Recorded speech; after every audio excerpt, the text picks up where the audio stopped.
My channel. आज हम पढ़ेंगे चैप्टर 5। इससे पहले हमने पिछली वीडियो में चैप्टर 4 पढ़ा था। तो हम जो सीरीज़ पढ़ रहे हैं क्लास 6 NCERT का सोशल साइंस का, तो आज हम इस वीडियो में चैप्टर 5 पढ़ेंगे। इसका नाम है kingdoms, Kings and an early Republic. जिस तरह से हमने पहले के चैप्टर में पढ़ा कि पहले लोग किस तरह से उस टाइम राजा नहीं हुआ करते थे, बस कुछ लीडर्स होते थे और वो आपस में मिलकर लोग अपनी चीज़ों के लिए बैटल्स वगैरह लड़ा करते थे। बट कोई ऐसा मतलब कोई रूलर नहीं था जो उन पर रूल कर रहा हो। बट धीरे धीरे जैसे चेंजेस आए और उसके बाद किंगडम्स बननी शुरू हुई, राजाओं ने रूल करना शुरू किया, मोनार्की आई और किस तरह से वो अपने हिसाब से अपनी जो प्रजा है उस पर अपना शासन करने लगी। तो ये सब चीज़ें धीरे धीरे आगे कैसे बढ़ी, आज हम इस चैप्टर में पढ़ेंगे। देखिए, चूजिंग लीडर्स और rulers by voting is something that has become common during the last 50 years और सो। ठीक है, तो आजकल हमें पता है कि हम लीडर्स को किस तरह से चुनते हैं। बहुत ही आसान है, एक कॉमन चीज़ है, बस हम वोटिंग करते हैं और हम अपना लीडर चुन लेते हैं। लेकिन पास्ट में किस तरह से रूलर्स बनते थे। आज से लगभग 3000 साल पहले जो मेंस हैं, जो लोग बिग सेक्रीफाइसेस परफॉर्म करते थे, उनको राजा की तरह रिकॉग्नाइज किया जाता था। मतलब जो अगर कोई बड़े बड़े वो सेक्रीफाइसेस करते थे तो उनको राजा रिकॉग्नाइज कर लिया जाता था। तो सबसे बड़ा एक रिचुअल था सेक्रीफाइस का, वो था अश्वमेध यज्ञ। इसके बारे में आपने कहीं सुना भी होगा। तो अश्वमेध यज्ञ में क्या होता था कि जो राजा होता था वो अपने घोड़े को फ्रीली वैंडर करने के लिए छोड़ देता था बाकी राजाओं की किंगडम्स में। और अगर दूसरे राजाओं की किंगडम्स में उस राजा के घोड़े को रोका जाता था तो वो सामने वाली जो किंगडम होती थी उनको उस राजा से लड़ाई करनी पड़ती थी, फाइट करनी पड़ती थी। अगर वो उसे फ्रीली घूमने देते थे तो इसका मतलब ये होता था कि जिस राजा का घोड़ा फ्रीली घूम रहा है उस राजा को स्ट्रॉन्गर मान लिया गया है, वो अपने से ज़्यादा उसको स्ट्रॉन्ग मान रहे हैं। और अगर ऐसा होता था तो फिर इस सेक्रीफाइस का जो ये रिचुअल है ये परफॉर्म किया जाता था। और स्पेशली जो इसके अंदर ट्रेंड पुजारी होते थे वो इस रिचुअल को परफॉर्म करते थे। मतलब एक तरह से पूरा एक रिचुअल रीति रिवाज की तरह इस चीज़ को परफॉर्म किया जाता था। बाकी सब राजाओं को इनवाइट किया जाता था और सबके सामने ये दिखाया जाता था कि बाकी सब राजाओं में ये राजा जो है ये मोस्ट पावरफुल राजा है। और वहाँ पर जो राजा होता था वो एक तरह से सेंट्रल फिगर होता था उस रिचुअल का। उसको मोस्टली एक स्पेशल थ्रोन दिया जाता था, वहाँ पर उसको बिठाया जाता था। और जो उसके साथी जो होते थे, जो सारथी होता है जो बैटल्स में साथ रहता है राजा के, वो खड़ा होकर राजा की बहादुरी के किस्से सुनाता था सबको। और जो बाकी के जो बाकी के राजा होते थे वो एज अ ऑडियंस बस बैठ के ये सब चीज़ें रिचुअल्स वगैरह देख रहे होते थे। तो इस तरह से यहाँ पर ये सब रिचुअल्स वगैरह किए जाते थे परफॉर्म, और इसमें बहुत लोगों को इन्वाइट किया जाता था।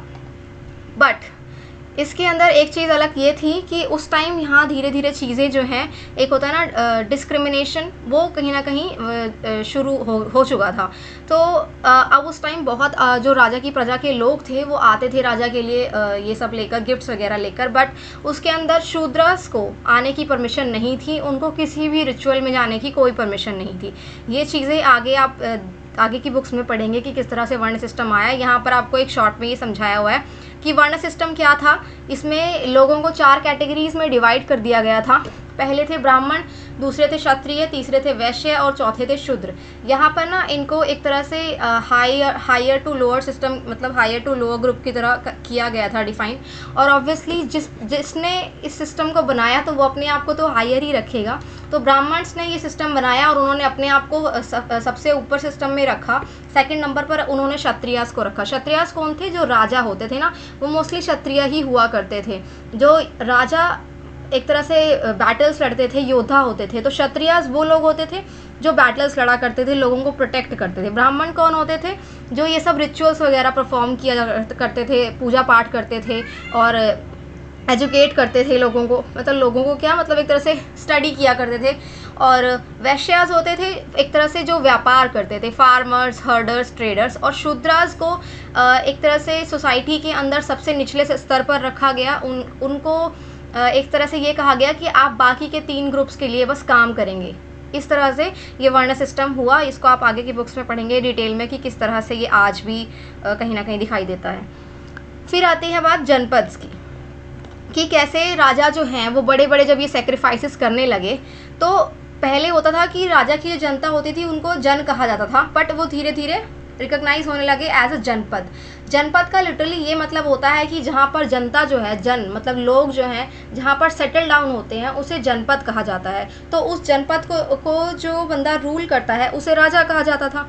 तो इस तरह से ये चीज़ें निकल कर आई। आर्कियोलॉजिस्ट ने काफ़ी सारी ऐसी सेटलमेंट्स हैं, ऐसे कई जनपद हैं जिनको एग्जीक्यूट किया, जैसे कि पुराना किला है दिल्ली में, हस्तिनापुर है मेरठ के पास, और कई ऐसे एरियाज़ थे जिनको एग्जीक्यूट किया गया और निकाला गया कि ये पुराने समय में जनपद हुआ करती थी। तो उन्होंने ये एग्जीक्यूशन के दौरान ये पाया कि जो लोग हैं वो झोपड़ियों में रहा करते थे, कैटल्स पाला करते थे और कई अलग अलग तरह की क्रॉप्स भी उगाया करते थे, जैसे कि चावल, गेहूँ, जौ, दालें और ये सरसों वगैरह। ठीक है, तो इस तरह की जो क्रॉप्स होती थी वो उगाई जाती थी। और वो लोग एक तरह से मिट्टी के बर्तन भी बनाते थे, और कुछ ऐसे बर्तन थे जो ग्रे कलर में भी थे, जैसे ये आपको इसमें दिख रहा होगा, ये ग्रे कलर का पॉट वहाँ पर पाया गया है। तो इस तरह की पॉटरी भी निकल कर आई है कि कई ऐसे ऐसे पॉट्स भी बनाए जाते थे, और मतलब उस टाइम भी लोग ग्रे कलर, रेड कलर, मतलब कलर्स में पॉटरी बनाते थे। फिर आता है महाजनपद। अराउंड 2500 ईयर्स अगो कुछ जनपद ऐसे थे जो दूसरे जनपदों से इम्पॉर्टेंट हो गए। देखो ऐसा था, ये आप मैप में देख रहे हो ना कि बहुत सारे छोटे छोटे मतलब जनपद थे, लेकिन कुछ जनपद ऐसे थे जिसके राजा कुछ पावरफुल थे, उन्होंने आसपास के लैंड को बहुत कन्क्वायर कर लिया, कुछ राजाओं को हराकर उनके उस पर कब्जा कर लिया राज्य पर। तो वो क्या हुआ कि वो जो जनपद है वो बड़ी हो गई, कहीं ना कहीं पावरफुल मानी जाने लगी आसपास की जनपदों में। तो उसको क्या कहा जाने लगा, उसको महाजनपद कहा जाने लगा। तो कुछ ऐसी जनपद जो मोर इम्पॉर्टेंट देन अदर्स थी उनको महाजनपद कहा जाने लगा। तो वो महाजनपद की एक कैपिटल सिटी भी हुआ करती थी। कैपिटल सिटी को मोस्टली फोर्टिफाइड किया जाता था। फोर्टिफाइड का मतलब है जहाँ पर राजा अपने किले का निर्माण करवाता है, वहाँ पर बड़ी बड़ी दीवारें बनवाई जाती थी और बहुत ही ज़्यादा मतलब बड़े बड़े पत्थरों का उसमें यूज़ किया जाता था। तो फोर्ट्स को मोस्टली इसीलिए बनवाया जाता था कि उनको अटैक से बचा जा सके। ऑब्वियसली अगर कोई राजा का साम्राज्य इतना बड़ा है तो उसके पास धन भी बहुत होगा, मतलब बहुत सारी चीज़ें ऐसी होंगी, तो उसको अपने ऊपर अटैक्स का भी डर होता था कि वो सेफ़ रहे, उसकी जनता मतलब उसका जो एम्पायर है वो सेफ़ रहे। तो वो उसको चारों तरफ से, किलेबंदी होती है ना, चारों तरफ से उसको ईंटें पत्थरों से दीवारें बड़ी बड़ी खड़ी कर देना ताकि अटैक से बचा जा सके। तो ये सब चीज़ें मतलब उसको फोर्टिफाइड कहते हैं। तो ये चीज़ें की जाने लगी। So it is also likely that some rulers wanted to show how rich and powerful they were by building really large, tall and impressive walls around their cities. तो हाँ, ऐसा सिर्फ इसलिए नहीं था कि वो लोग प्रोटेक्शन के लिए ये सब करते थे।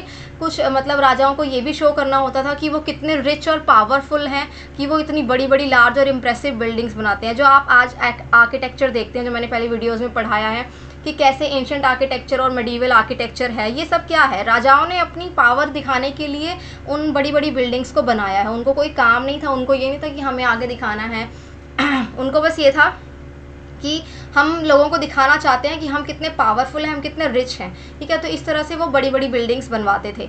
तो और इससे क्या फ़ायदा होता था कि वो अपनी जनता पर भी अच्छा खासा कंट्रोल कर पाते थे जब वो उसको फोर्टिफाई करवा लेते थे। तो इतनी बड़ी बड़ी बिल्डिंग्स को बनाने के लिए बहुत बड़ी प्लानिंग की भी ज़रूरत होती होगी, और अगर यहाँ पर हज़ारों लाखों की संख्या में ईंटों और पत्थरों की ज़रूरत हो रही है तो बहुत बड़ी लेबर की भी ज़रूरत होती होगी। तो उस टाइम शायद हज़ारों की संख्या में आदमी, औरत या बच्चे सभी काम करते होंगे। ये देखिए, आप इस फ़ोटो में देख सकते हैं कितनी बड़ी ये दीवार है जो ये पत्थरों से बनाई जा रही है। ये कहाँ पर है? This is a picture of remains of a wall made of brick found near present day Allahabad में है ये। ये देखिए, मैंने इसके अंदर आपको एक ये डायग्राम सा बनाया है, इसके थ्रू आप समझ सकते हैं। अभी मैं समझाऊंगी। देखो, the new rajas now begin maintaining आर्मीज। जैसे कि हमने पहले पढ़ा कि जो राजा हुआ करते थे वो कोई आर्मी मेंटेन नहीं करते थे, वो एक ग्रुप ऑफ पीपल होते थे जो मिलकर लड़ते थे अपनी चीज़ों के लिए। तो वो सब चीज़ें कब तक चली हैं? वो सब चीज़ें चली हैं वैदिक एज तक। अब देखो, जो ये 1500 BC है ना, 1500 BC में मतलब 1500 BC अराउंड जो है हड़प्पन सिविलाइजेशन पूरी तरह से डिक्लाइन हो गई। 1500 BC से लेकर 1000 BC तक, 1500 BC से लेकर 1000 BC तक वैदिक एज चली, और उसके बाद 1000 BC से लेकर 600 BC तक लेटर वैदिक एज चली। ठीक है, तो यहाँ 600 BC तक जो है वैदिक एज चली इसमें। अब ये आप देखो, यहाँ से आप इसको याद कर लो, जैसे कि ज़ीरो है ये, ठीक है। तो मैंने इसको ज़ीरो यहाँ पे इसलिए लिखा है कि ज़ीरो से हम जब राइट साइड जा रहे हैं तो जो ईयर्स हैं वो प्लस में जा रहे हैं, और ज़ीरो से हम पहले जा रहे हैं तो ईयर्स जो है वो माइनस में जा रहे हैं। पहले जब हिस्ट्री को पढ़ा जा रहा था तो हम कुछ इस तरीके से पढ़ते थे कि आज से 1500 साल पहले, आज से 2000 साल पहले, आज से 500 साल पहले, तो इस तरीके से चीज़ों को याद किया जाता था, ठीक है। बट इसके बाद क्या किया गया, एक चीज़ की गई, जैसे कि जब जीसस क्राइस्ट का जन्म हुआ तो उसके बाद से ईयर्स को प्लस में याद करना शुरू हुआ, +1 +2, मतलब 1 ईयर, 2 ईयर, 3 ईयर, ऐसे करके 100th ईयर, फिर 500th ईयर, और आज हम रह रहे हैं 2023 AD में, ठीक है। तो इससे पहले अगर आपको कोई कहे कि 1500 BC और कहीं कहे कि 600 BC, तो इसका मतलब क्या है कि 1500 BC और भी पुराना है और 600 BC अभी कुछ साल पुराना है, ठीक है। इस तरीके से है, अगर BC उसके आगे लगा हुआ है, मतलब यहाँ पर इसको BCE बोला जाता है और AC को CE बोला जाता है। जैसे कि BCE है मतलब बिफोर कॉमन एरा, और CE मतलब कॉमन एरा, तो ये होती है कॉमन एरा, कॉमन एरा से पहले और कॉमन एरा के बाद। तो 600 BC के आसपास जो है वो वैदिक एज पूरी तरह से डिक्लाइन हो गई थी, और 600 से लेकर आगे जब ईयर्स बढ़ते गए, अब यहाँ पर जो है किंगडम्स बननी शुरू हुई, ठीक है। तो हम सबसे पहले इसके अंदर बात करेंगे, देखो ये हुआ कि हाँ, जो राजा थे वो आर्मीज मेंटेन करते थे और अपने सोल्जर्स को है रेगुलर सैलरीज वगैरह पे करते थे, ठीक है। और हाँ, उसके बाद क्या हुआ, देखो वो उन्होंने कॉइन्स भी एक तरह से निकालना शुरू कर दिया, करेंसी आ गई, उन्होंने उनको कॉइन्स के रूप में पेमेंट करना भी शुरू किया। टैक्सेस, देखो अब जब राजा हैं, उनकी जो महाजनपद है वहाँ पर बड़ी बड़ी जो है बिल्डिंग्स बनाई जा रही हैं, किले बनाए जा रहे हैं, वो इतनी बड़ी आर्मी मेंटेन कर रहे हैं, लोगों के प्रोटेक्शन के लिए भी तो है वो चीज़ें, तो उनको रिसोर्सेज की भी तो ज़रूरत होती होगी। अब उसके लिए अब देखो, जैसे कि राजा जब सेरेमनीज़ वगैरह करते थे तो लोग उनके लिए गिफ्ट्स लेकर आते थे, बट वो सिर्फ अब गिफ्ट्स के उस पर नहीं रह सकते, अब उनको इतनी बड़ी जब महाजनपद को मेंटेन करना है तो उनको रिसोर्सेज मतलब पैसों की ज़रूरत होती होगी, रिसोर्सेज की ज़रूरत होती होगी। तो अब यहाँ पर राजाओं ने क्या किया, टैक्सेस कलेक्ट करना शुरू कर दिया। क्रॉप्स पर टैक्सेस लगाए जाने लगे, जो क्राफ्ट्स पर्सन काम करते थे उन पर टैक्स लगे, हर्डर्स को भी टैक्स पे करना पड़ता था अपने एनिमल प्रोड्यूस पर, जो वो एनिमल्स पालते थे और उनसे जो प्रोड्यूस आता था उस पर भी उनको टैक्स पे करना पड़ता था। ट्रेड के थ्रू जो पैसा कमाते थे उस पर भी टैक्स देना होता था। Hunters and gatherers had to provide forest produce to the raja, और उनको राजा को फॉरेस्ट प्रोड्यूस भी देना पड़ता था, चाहे वो फॉरेस्ट से लकड़ियाँ ला रहे हो, फ्रूट ला रहे हो, या जो भी रिसोर्सेज ला रहे हो। ये सब चीज़ें जो है एज अ टैक्स जो है लोगों से कलेक्ट की जाने लगी, महाजनपद के एक तरह से अब ऑफिशियली वर्क किया जाने लगा, ठीक है। फिर एग्रीकल्चर में किस तरह से चेंजेस आए, there were 2 major changes in agriculture. सबसे पहला तो ये हुआ कि अब लोहे के जो वो जिससे हल होते हैं ना, उनका यूज़ किया जाने लगा। इससे पहले लकड़ी के हलों का यूज़ किया जाता था खेत की जुताई करने के लिए, बट उसके बाद लोहे के जो हैं कई ऐसे टूल्स हैं, इनका यूज़ किया जाने लगा। और कुछ लोग जो ऐसे थे उन्होंने ट्रांसप्लांट करना शुरू किया, और मतलब खेती के अंदर कई मेथड्स को चेंज करना शुरू किया। जैसे कि पहले क्या होता था, ज़मीन पर ही, जहाँ पर मतलब जो खेत हैं उनके, वहीं पर ही बीजों को बिखरा कर उनको फसलों को उगाया जाता था। बट अब क्या किया जाने लगा, उन्होंने अलग से वो छोटे छोटे सैपलिंग्स जो होती है ना, उनको उगाया जाता था और उसके बाद जाकर खेतों में लगाया जाता था। तो इससे क्या हुआ, प्रोडक्शन भी बढ़ा। This led to increase production as many more plant survive, ठीक है। इस तरह से मतलब प्रोडक्शन धीरे धीरे इंक्रीज होने लगा। अब हम बात करते हैं मगध एम्पायर की। देखिए जैसे कि आपको ये मैप में देख सकते हैं, देखिए मैं मैप में दिखाती हूँ, ये है मगध एम्पायर, ये है यूपी और बिहार झारखंड के आसपास वाला एरिया। मगध एम्पायर जो थी उस टाइम की सबसे पावरफुल, सबसे बड़ी महाजनपद थी, ठीक है। तो हम मगध एम्पायर के बारे में पढ़ेंगे कि ये किस तरह से आगे बढ़ी।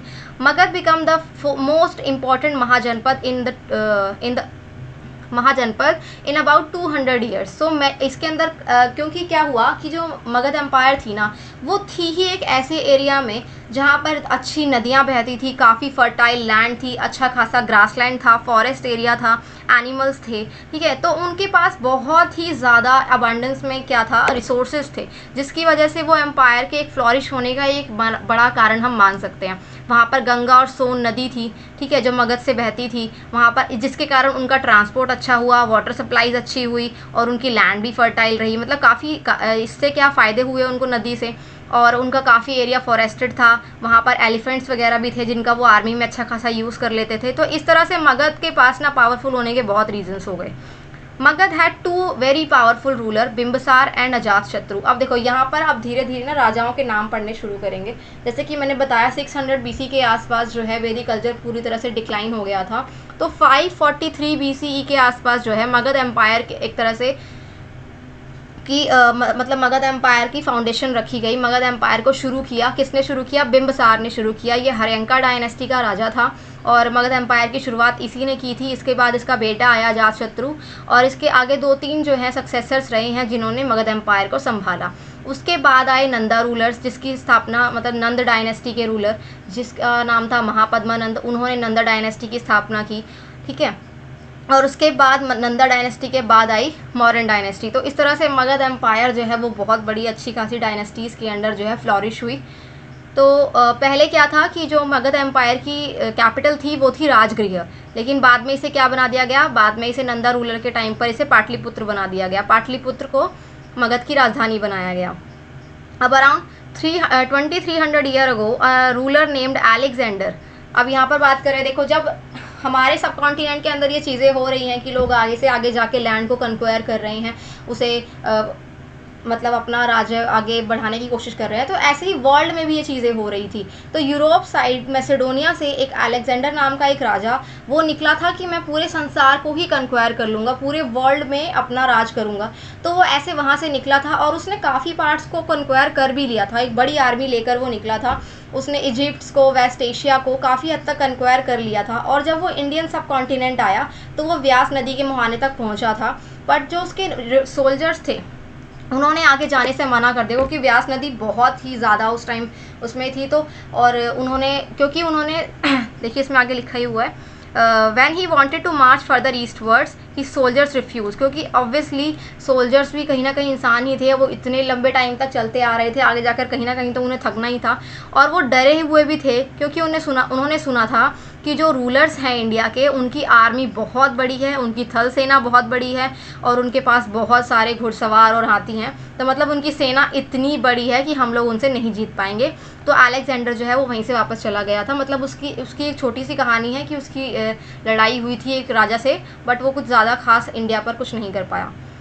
फिर आता है अ क्लोजर लुक वज्जी।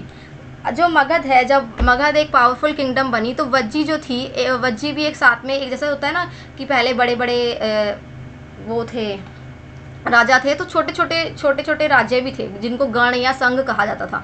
तो उस टाइम वज्जी थी जिसकी कैपिटल थी वैशाली। ये एक बहुत बड़ा गण था। ठीक है, तो यहाँ पर कई रूलर्स जो है वो जो है मतलब राज करते थे। यहाँ पर एक राजा नहीं था, बहुत सारे रूलर्स थे इसी के अंदर जो राज करते थे और वो मिलकर बहुत सारे रिचुअल्स भी परफॉर्म करते थे, असेंबलीज में मिलते थे और मिलकर काम करते थे। मतलब एक तरह से उनके अंदर एक ना एक यूनिटी थी, यूनिटी से मिलकर वो लोग अपनी उस छोटी सी राज्य को गण को चला रहे थे। ठीक है, और ये देखिए इसमें आगे बताया गया है, ये सब चीज़ें हैं अजातशत्रु और वज्जी के बारे में। जो अजातशत्रु था हर्यंका डायनेस्टी का रूलर, उसने सोचा था कि वो वज्जी को अटैक करेगा, लेकिन इससे पहले उसने बुद्धा से एडवाइस लेने के बारे में सोचा। आप ये भी याद रखना कि जब मगध एम्पायर चल रही थी, बुद्धा भी उसी टाइम पर ही थे। मतलब भगवान बुद्ध और ये जो मगध एम्पायर के जो ये राजा हैं, ये सब सारे साथ के ही थे, समकालीन थे। ठीक है, तो उस टाइम उन्होंने सोचा कि चलो एक बार हम बुद्धा से पूछ लेते हैं, फिर उसके बाद हम सोचते हैं। तो बुद्धा ने उनको कहा कि आप देखो, आप उन पर तभी अटैक करना, पहले आप उनको देखो। अगर वो इस चीज़ जो चीज़ ये मतलब उन्होंने कुछ चीज़ें बताई कि उन्होंने कहा कि अगर वो इस चीज़ को चलाएंगे ना, आगे कंटिन्यू करेंगे, तो उन पर अटैक मत करना, मतलब उनको करने देना। तो उन्होंने कहा कि अगर वो अच्छी खासी अपनी असेंबलीज करते रहते हैं, मतलब उनके कहने का इनडायरेक्टली मतलब ये था कि अगर वो लोग मिलजुल कर रह रहे हैं, एक दूसरे को सपोर्ट कर रहे हैं, सुन रहे हैं, तो उसको उन पर मत अटैक करना। ये एक छोटी सी कहानी है बस। ठीक है, तो rajas of powerful kingdom tried to conquer the sanghas, nevertheless these lasted for a very long time till about 1500 years ago when the last of the गणा और संघा were conquered by the Gupta ruler. ठीक है, तो इस तरह से ना छोटे छोटे जो गण थे या संघ थे, कई पावरफुल राजाओं ने उनको कन्क्वायर करने की कोशिश की और ये चीज़ें काफ़ी सालों तक चलती रही। ठीक है, उसके बाद लास्ट जो गण या संघ जो बचे थे वो थे गुप्ता रूलर्स ने उनको कन्क्वायर किया। उसके बाद गुप्तास की बहुत बड़ी मतलब इसमें आती है एक उनका टाइम, जिसको हिस्टोरियंस जो हैं गोल्डन एज ऑफ इंडिया कहते हैं। इसको हम 9th चैप्टर में पढ़ेंगे, ये बाद में पढ़ेंगे। ठीक है, तो आज ये हमारा 5th चैप्टर खत्म होता है, हम नेक्स्ट वीडियो में 6th चैप्टर को पढ़ेंगे। Thank you.